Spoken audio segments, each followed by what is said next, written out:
कृष्णा। भगवत गीता 16वां अध्याय जो है दैवी तथा असुरी स्वभाव। जो 16वां अध्याय है जहाँ पे हम सब जीवात्मा या स्वतंत्र से यहाँ आए हैं, तो हम स्वतंत्रता से हम कुछ गुण अर्जित कर सकते हैं। यहाँ स्वभाव है तमस, ये भौतिक प्रकृति का। हम कुछ अच्छे गुण का, सकारात्मक गुणों का अगर प्रयास नहीं करेंगे तो अपने आप नकारात्मक जो असुर प्रवृत्ति के गुण अपने आप जो जीवों के अंदर आते, जिसे आसुरी जो कहा जाता है। तो दैवी अथवा आसुरी ये गुण कैसे व्यक्ति को प्रभावित करते हैं, तो यहाँ पे सभी जीवों को ये जो स्वतंत्रता दी है कि आप चाहे सुर अर्थात दैवी गुण जो बहुत ही महत्वपूर्ण है, ऐसे दैवी गुण में ही आध्यात्मिक ज्ञान का अनुशीलन होता है और मुक्ति पथ जो प्राप्त होता है। हमें ऐसा ज्ञान समझ में आता है कि कैसे हम ये भौतिक जगत में अटके हैं, हमारे जो अंदर अवगुण क्या है, और ये अवगुण से ऊपर उठाने के लिए आध्यात्मिक ज्ञान का बहुत महत्वपूर्ण शिक्षाएं हम आत्मसात कर सकते दैवी गुणों के प्रबलता से। और ये मुक्ति जो दुखालय जो ये अशाश्वत जो दुनिया, ये जीवन से हमें मुक्ति की राह मिलती है, इसलिए बहुत जरूरी है ऐसे ये दैवी गुण कैसे प्राप्त हो सकते हैं। और अगर हम नहीं प्रयास करें तो कैसे आसुरी गुण अपने आप हम में आते हैं। तो प्रथम ये दैवी और जो आसुरी गुण का बहुत ही प्रैक्टिकल ऐसा अध्याय बताया है भगवान ने। तो ऐसे अलग अलग विभाग के लोग बाय चॉइस से यहाँ आते हैं, बाय चॉइस से ये गुण आत्मसात करते हैं, और बाय चॉइस से यहाँ रहना है, यहाँ से मुक्त होना है, ये सबको चॉइस दिए जाती, स्वतंत्र दिया जाता है। ये महात्म्य हम पहले जो शिव और पार्वती के बीच में हुआ है 16वें अध्याय का, इसे जानना बहुत जरूरी है।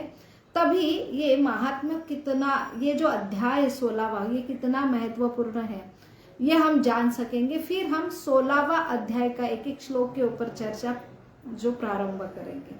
तो ये कथा आती है जो पद्म पुराण में शिव और पार्वती के बीच में जो संवाद हो रहा है। तो आज दुर्गा जो नवरात्र उत्सव मनाने की उपासना आरंभ हो गई है, तो यहाँ पे हम उनका अनुकरण न करते समय अनुसरण, जैसे शिव और पार्वती क्या अनुसरण करती है, किसकी उपासना करनी चाहिए। तो उपासना का अर्थ है कि हम अपने जो मनोकामना पूर्ण करने के लिए हम देवी देवता का उपासना करते हैं।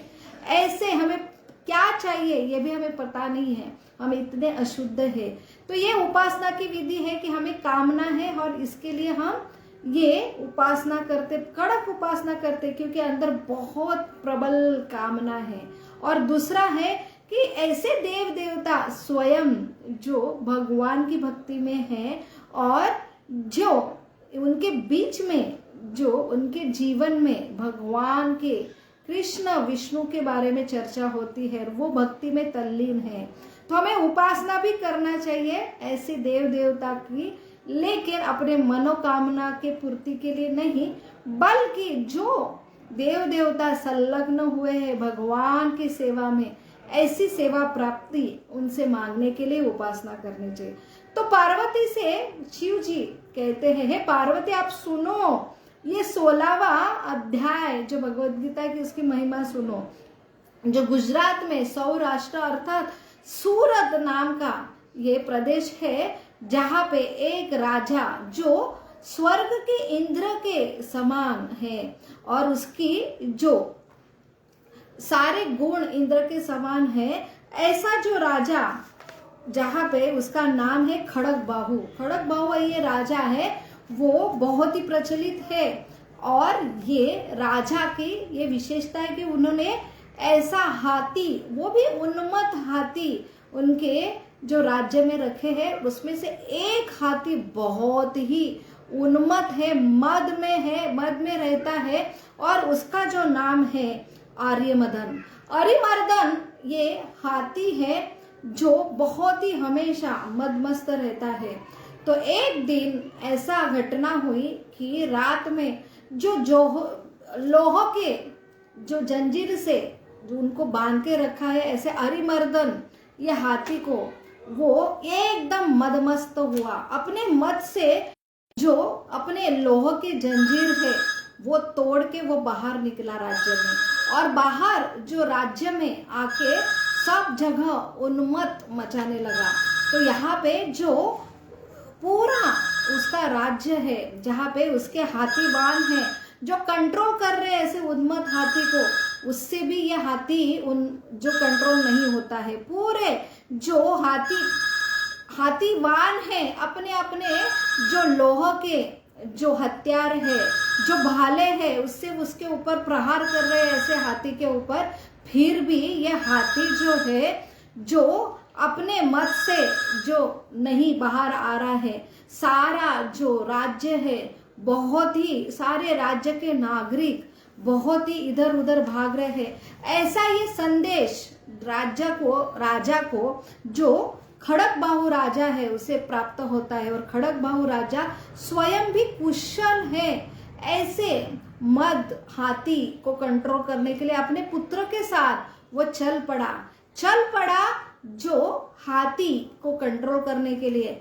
तो वहां पे उन्होंने दृश्य देखा कि सारे मेरे नगरवासी अपने जो काम करने का, जो पेट के लिए जो काम करना वो छोड़ के सारे अपने जो बच्चों को बचाने के लिए, अपनी जान बचाने के लिए इधर उधर भाग रहे हैं।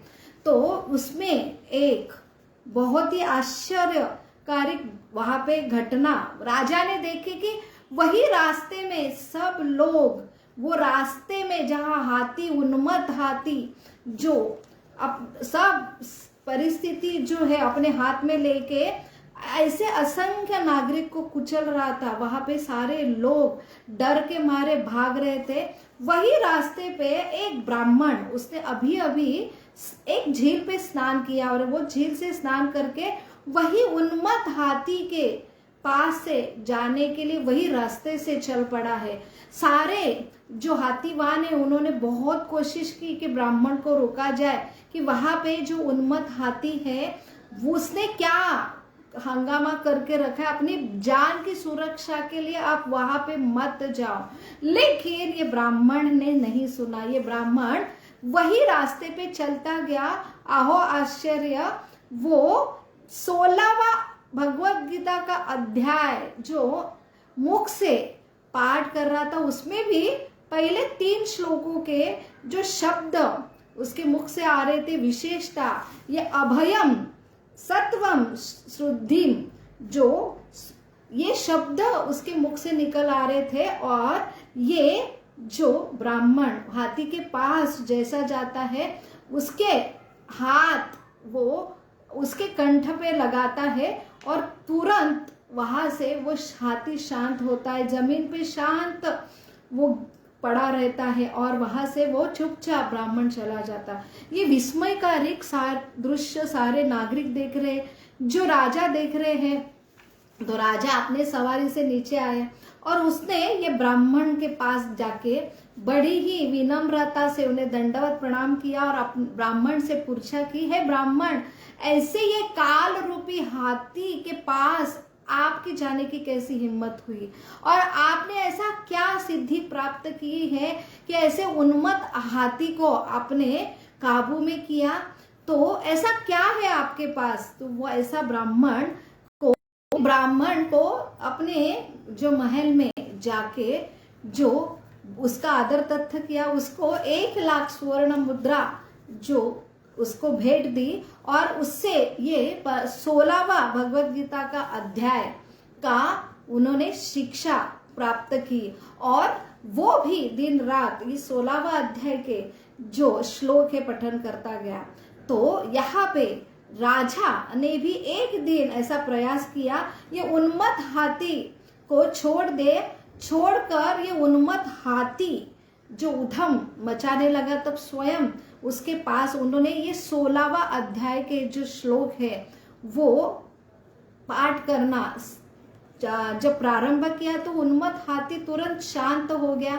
तो वहां पे उन्होंने अपने जीवन में आत्म साक्षात्कार किया कि कैसे ये श्लोक से हम निर्भय होते हैं, और ये श्लोक से हम नित्य पाठन से हमारे जो चित्त शुद्ध होता है, हम जो हमें अहंकार रहता है, हमारे हृदय में इतनी जो मद रहता है, इससे कि हम भगवान का पूरी तरह आश्रय नहीं कर ले पाते, तो विनम्रता होती है, भगवान के ऊपर पूरा आश्रय होते हैं, ऐसे हम अभय होते हैं। फिर हमें जीवन की सही ज्ञान जो है साक्षात्कार होते कि हम क्या है, भगवान क्या है, ये परिस्थिति हम यहाँ पे स्वामी बनना चाहते हैं। तो यहाँ पे यही साक्षात्कार से उसने अपने पुत्रों को जो है कि अपना पूरा राज्य कारभार सौंप कर स्वयं जो है वानप्रस्थ होके दिन रात 16वां अध्याय का पाठ करके स्वयं उच्च गति के लिए प्राप्त हुए। तो ऐसे ही 16वां अध्याय जहाँ दैवी जो गुण है हम कैसे अर्जित कर सकते हैं, तो 15वें अध्याय में जो भगवान ने अश्वत्थ वृक्ष का वर्णन किया कि ये भौतिक जगत में ये जीवों को अपनी इच्छा से, यहाँ जन्म है जो है बर्थ और जो है डेथ, तो बी एंड डी के बीच में जो चॉइस है सी, ये चॉइस से ही यहाँ पे हम आते हैं, ये चॉइस से ही हम अपने आप को ऊपर उठा सकते हैं, जो दैवी गुण।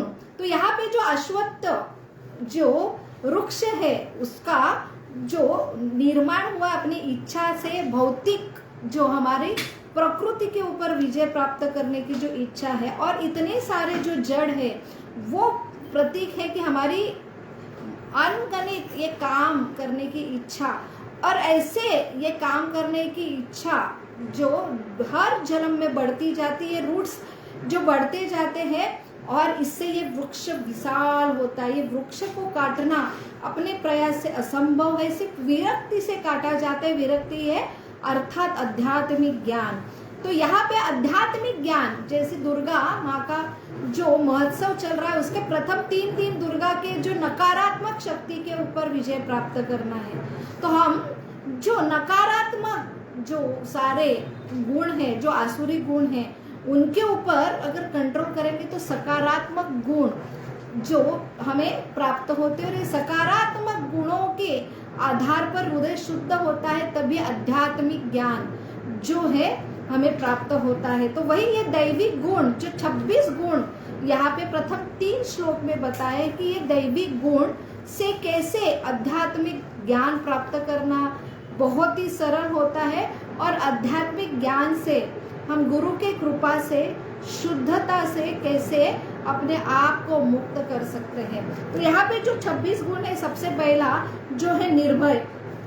निर्भय जो है, जो गुण है, जैसे 4 वर्णाश्रम, वर्ण और आश्रम, तो यहाँ पे वर्ण में ब्राह्मण सबसे ऊंचा है और आश्रम में सन्यास। तो ये लोग जो है पूरे निर्भर होते हैं, भगवान के ऊपर आश्रित होते हैं, भगवान के गुण जो अभयता उन्हें प्राप्त होता है। तो अभयता से वो इसलिए जो उनको पूरा विश्वास है, इसलिए वो सन्यास अर्थात जो चौथा, जैसे गृह ब्रह्मचार्य, गृहस्थ, फिर वानप्रस्थ और सन्यास, पूरा भगवान के ऊपर निर्भर होना, डिटैच होना, तभी ये विरक्ति हो सकती है, तभी मुक्ति हो सकती है। लेकिन जब ये निर्भरता हमें प्राप्त होती, तभी हम ये सन्यास ग्रहण कर सकते। तो सन्यास कलयुग में वर्ज्य है।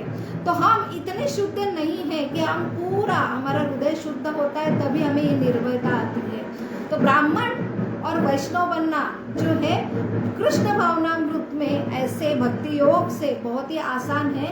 तो हमें गुरु के मार्गदर्शन में जो ऐसे शुद्ध भक्तों की संगति में ब्राह्मण और वैष्णव के गुण से भी ये निर्भरता आती है। भगवान के ऊपर पूरा अपना, हम गृहस्थ भी है तो पूरा आश्रित रह सकते हैं। तो यहाँ पे निर्भयता के बाद जो भगवान ने बताया है कि जो दूसरा गुण है कि आत्मशुद्ध, जैसे ये जीवन मिला है हमें आत्मशुद्धि के लिए, चेतना शुद्ध होना चाहिए।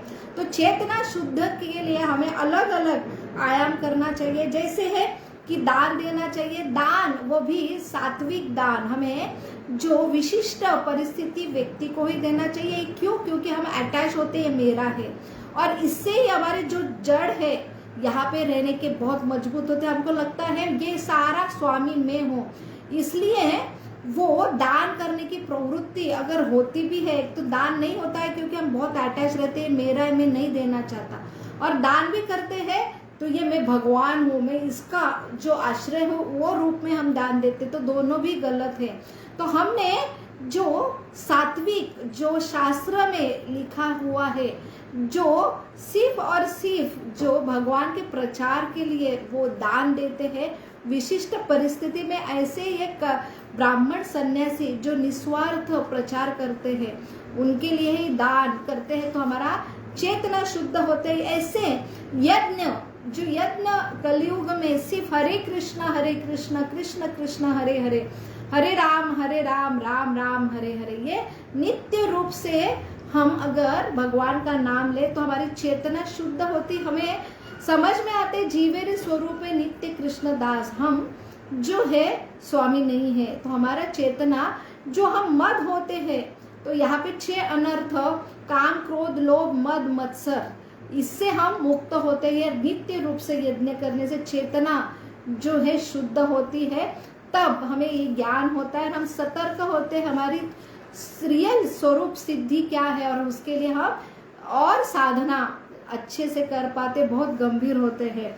उसके बाद जो है वेदा अध्ययन, जैसे ये नित्य रूप से भगवत गीता का अध्ययन करके और जो आध्यात्मिक ज्ञान से हम शुद्ध होते हैं। जो है सरलता, तो हमने डुप्लीकेसी नहीं होना चाहिए। तो सरलता ये ऐसा गुण है जो वैष्णव में पाया जाता है, जहाँ से हम भगवान को आकर्षित कर सकते हैं।